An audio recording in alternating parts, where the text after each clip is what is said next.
Hello everyone. Before we begin, make sure you like and subscribe to the channel, and leave a comment telling us your location and the time you're watching. Doing that helps YouTube continue to show you more stories like this one. She was not meant to be a bride. She wasn't even supposed to be a woman yet. The year was 1911, deep within the rolling backwoods of Appalachia, a place where the mountains cast long shadows and the law was as thin as the winter air. They said Clara Whitford was spoken for, promised to a husband before she had even seen her first birthday.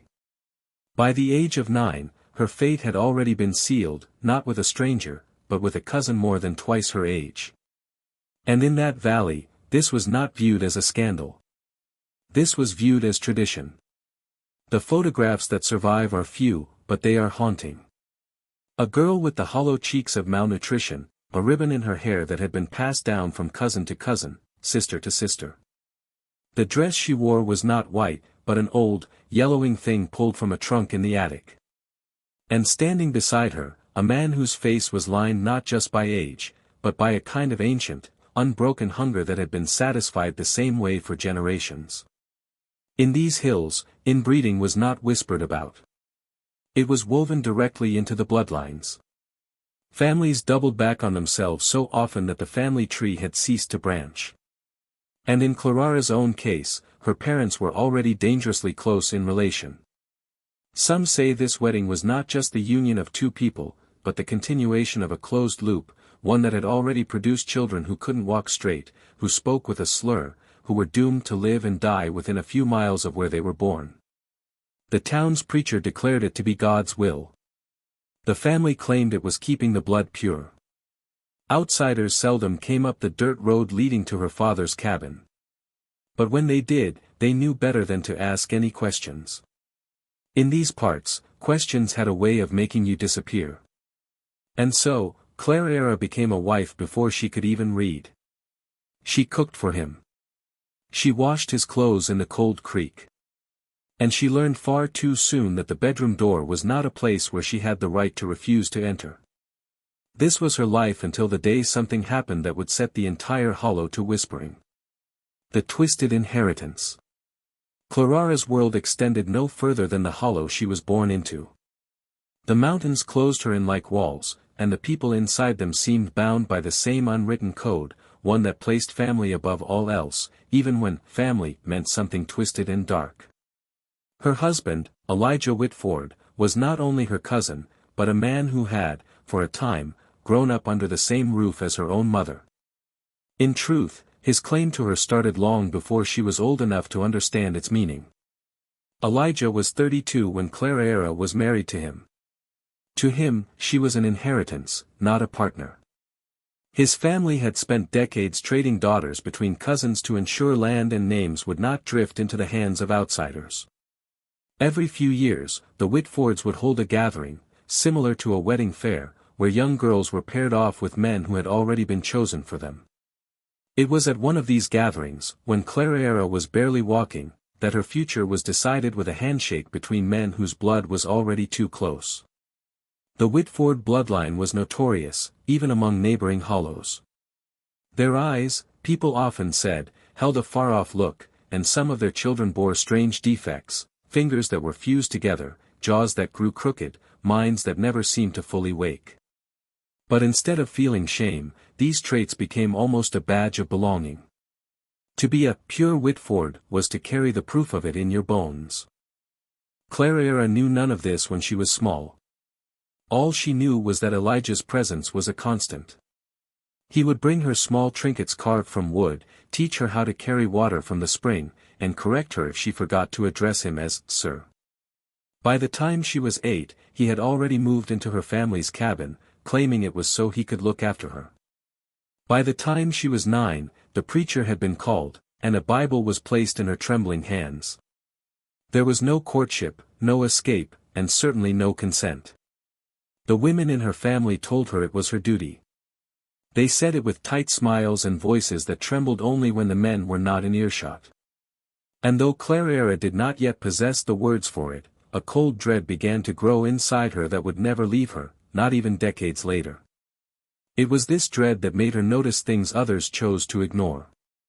There were things about Elijah's past that were never spoken of. Whispers about his first wife, whispers about what had happened to her. And the deeper Clara looked, the more she realized this marriage had been written in blood long before the day she was born. The first wife's silence. Clara first heard about Elijah's first wife on a winter evening, when the wind rattled the shutters and the fire in the hearth had burned down to a dim, reddish glow. Her grandmother was mending a quilt, her fingers moving quickly through faded cloth, when she said it without looking up, "You're his second." The words were nearly swallowed by the creak of the rocking chair, but Clara still caught them. Second. No one had told her there had been a first. When she asked who the first was, the old woman's eyes flicked toward the door and then back to her needle. "Best you don't ask." That was the last she ever said on the matter. But Clara was young, and in the silence of those mountain nights, a question like that doesn't fade, it grows. Over the next months, she pieced together fragments. The first wife had been a Whitford, too. Elijah's cousin on the other side of the ridge. Some said she had been sickly. Others claimed he was the one who made her that way. And then, one autumn, she was gone. No one spoke of a funeral. No one marked her grave. People who lived closest to Elijah's homestead whispered that she had run into the woods and never returned. Others, in voices lowered to almost nothing, suggested she hadn't left at all, that she was buried somewhere behind the barn, in soil so churned by roots and stones that nothing would grow there. The strangest part was Elijah's demeanor after she was gone. He never wore mourning clothes. He never spoke her name. It was as though she had never existed, and yet he was quick to claim Clara soon after, too quick, perhaps, as if the loss of one bride was simply an inconvenience to be remedied. In the Whitford hollow, no one challenged Elijah. He was quiet, but there was something in his silence that kept people from crossing him. Some believed the land itself belonged to him, that he could decide who stayed and who left. The fact that he chose Clara, barely 9 years old, was never questioned aloud. But to Clara, it began to feel like a sentence handed down before she could even defend herself. In the stillness of their cabin, Elijah sometimes stared at her in a way that made her skin crawl, measuring, appraising, as though she were livestock he had bought too soon, but would still fatten for slaughter. And in those moments, she began to fear that whatever had happened to his first wife might one day happen to her. The fading grass. The spring after her wedding, Clara began to see the hollow with new eyes. She noticed things she hadn't before, things the grown-ups either failed to see or pretended not to. Elijah's homestead sat apart from the others, its barn leaning under the weight of years, the boards weathered to a dull gray. Behind it, the ground sloped toward a patch of earth where the grass grew thinner, weaker, like it was struggling against something buried beneath. Clara had heard the stories about that patch of earth, but she didn't need stories to know the truth was in them. Elijah kept her close, rarely allowing her to venture farther than the edge of the property. When she did wander, she would find other Whitford women, their faces drawn and tired, hanging laundry or carrying buckets from the creek. They would glance at her, but they never smiled. There was a heaviness in their eyes, a kind of knowledge that made them look older than their years. Clara started to understand they were all trapped in the same way, born into it, bound by it, and none of them had escaped. On Sundays, Elijah took her to the small clapboard church down the ridge. The preacher would speak of obedience, of a woman's duty to her husband, of keeping the family line pure. Clara noticed that there were no true strangers in this church. Every face was somehow connected, every family tied to the next by blood. The children looked alike, the men looked alike. It was a congregation of mirrors. And in that sameness, Clara began to feel suffocated. One day, while she was gathering eggs in the chicken coop, an older woman approached her quietly. Her name was Ha, a cousin many times removed, or perhaps not removed at all. She leaned in, her voice just a whisper. "You mind yourself with him, girl." "Why?" Clara asked, frozen in place. Ha's eyes darted toward the barn and then back to Clara. "Because you remind him of the first one." And just like that, she turned and walked away, leaving Clara alone with her basket and a pounding heart. From that moment on, Clara could not stop thinking about the first wife. She imagined her footsteps across the same dirt, her hands working the same chores, her eyes catching the same glances from Elijah. And she imagined too the moment she vanished, whether it was into the woods or into the earth. The hollow had its rules, and Clara was beginning to understand that the most dangerous one was this: when a Whitford wife disappears, no one asks where she went. The summer storm. By midsummer, Clara had begun to feel the weight of her marriage pressing down in ways she could no longer ignore. The house was small, yet Elijah's presence filled every corner, every breath. He moved through rooms without a sound, watching her with eyes that rarely blinked. At night, the silence was worse than any noise. The creak of the floorboards beneath his steps became a language she understood too well, telling her when he was near, when he was coming to her room, when the door would open, whether she wanted it to or not. Her body was still a child's, but in Elijah's mind, she was his wife in every way that word meant in the hollow. There was no room for refusal, no thought of boundaries. The Whitford women had been raised to believe their husbands' will was law, and Clara was no different. But inside her, a part of her still resisted, quietly, secretly. She hid her defiance in small ways, taking longer to finish chores, slipping away to the creek just to feel the cold water numb her hands, standing in the far corner of the barn so she could watch the road.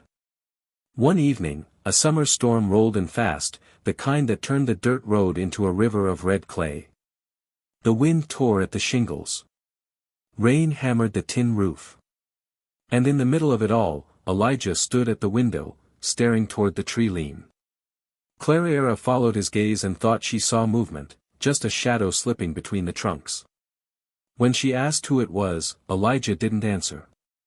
He only muttered, "Ain't no one supposed to be out there." His tone was flat, but there was something in it that made her skin prickle. Later that night, after the storm had passed and Elijah had gone to bed, Clara crept to the window. The air smelled of wet earth and wood smoke, and there, just beyond the barn, she saw it, a faint glimmer of lantern light moving slowly along the slope toward that patch of bare earth. She couldn't see who was carrying it, but the sight of it made her chest tighten.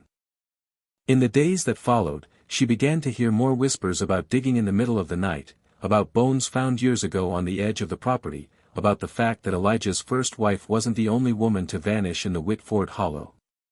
And for the first time, Clara began to wonder if she was not simply a bride, but the next name in a long, unspoken list. The dirt under the fingernails. If you're still watching, you're already braver than most. Tell us in the comments, what would you have done if this was your bloodline? The summer air hung thick and heavy in the hollow, but for Clara Whitford, it was more than the heat that made it hard to breathe. She had begun to notice patterns in Elijah's life, rituals he kept without fail. Some were harmless, like sharpening his pocket knife at the same time every evening, or whittling little sticks into points while he sat on the porch. But others were darker. Every month, on a night when the moon was little more than a sliver, he would leave the cabin after supper and not return until near dawn. He never told her where he went. If she asked, his jaw would tighten, and he'd say, "Tend to your own business." But Clara couldn't help noticing that these nights often came after he had been short-tempered, after he had paced the rooms like a restless dog. One of those nights, she waited until she heard his boots fade down the dirt path. Then she slipped from her bed, careful not to wake the loose floorboard near the door, and crept outside. The moonlight painted everything in shades of gray. She followed the sound of his steps just far enough to see him veer toward the barn. Through a gap in the boards, she saw him light a lantern and set it near the back wall. He bent down, and in his hands was a shovel. The metal scraped against the packed earth, slow and steady. Clara's breath caught in her throat. She didn't know if he was burying something or digging something up. She backed away, afraid the sound of her heartbeat would give her away, and slipped into the shadows until she was safe inside the cabin again. But she didn't sleep that night. She couldn't. In her mind, she saw the patch of bare earth behind the barn, the same one the grass refused to grow over. By morning, Elijah was back to his usual quiet self, sitting at the table with his coffee as though nothing had happened.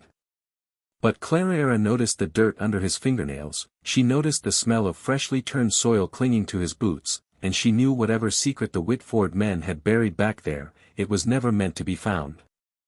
The thought stayed with her deep in her bones, and for the first time she began to think about something dangerous, what it would take to get away. The urgent warning. Clara began to test the edges of her world. It started with small rebellions, lingering longer than she should by the creek, pretending not to hear Elijah when he called her name, wandering past the line of sycamores that marked the edge of their land. She knew if she pushed too far, the consequences would come swift and hard, but the thought of escape had rooted itself in her mind like a stubborn weed. She began to watch the road more closely. Few outsiders ever came through the hollow, but sometimes a peddler with a mule cart would pass by, or a man from the county would ride through on business. Clara imagined stepping out in front of one of them, telling them what she knew, what she suspected. But she didn't even know the words to explain it. How do you tell someone that your marriage is a cage built generations before you were born? That the people who raised you had decided your fate before you could walk? One afternoon, as she was fetching water from the spring, she saw Hester again, the same older cousin who had once warned her to be careful. This time Hugh's face was harder, her eyes darting over Clara's shoulder as though she feared being seen. She pressed a folded scrap of paper into Clara's hand and whispered, "Don't read it here. Hide it. And whatever you do, don't let him see it." Clara slipped it into her apron and finished her chores with her heart pounding. That night, after Elijah had gone to bed, she unfolded it under the faint glow of the oil lamp. The handwriting was jagged, hurried. He buried her where the earth won't grow. You ain't safe. Don't wait till the frost. There was no signature, but Clara didn't need one. She knew exactly who it was about, and she understood the warning well enough. It wasn't just the first wife who had met her end here. Others had. The next morning, Elijah seemed to watch her more closely than usual. Maybe he had seen her hide the note. Maybe he simply sensed the change in her. The way she was holding herself tighter, her eyes darting toward the road when she thought he wasn't looking. The hollow had always been a place where secrets didn't stay buried forever. But for Clara, the question was no longer whether she could learn the truth. It was whether she could survive it. The first frost. The first frost came early that year, dusting the ridgetops in white, while the hollows below still clung to the damp smell of fallen leaves. Clara felt the change in the air like a clock ticking down. Every warning, every whisper, every shadow behind the barn weighed heavier now. She knew winter in the Whitford hollow was long and cruel, and that whatever Elijah had planned for her, it would happen before the thaw. One gray afternoon, Elijah told her they'd be taking a walk after supper. His voice was flat, but the way he stared at her told her this was not a request. She tried to keep her hands from shaking as she ladled stew into his bowl. Every bite he took felt like another turn of the key in a lock she couldn't see. When night fell, he lit a lantern and told her to follow. They walked past the barn, past the fence, to that bare patch of earth she'd been warned about. The ground was half frozen, but the grass was still dead there, brittle under her shoes. Elijah stopped, resting the lantern on a stump, and for a long moment he just looked at her.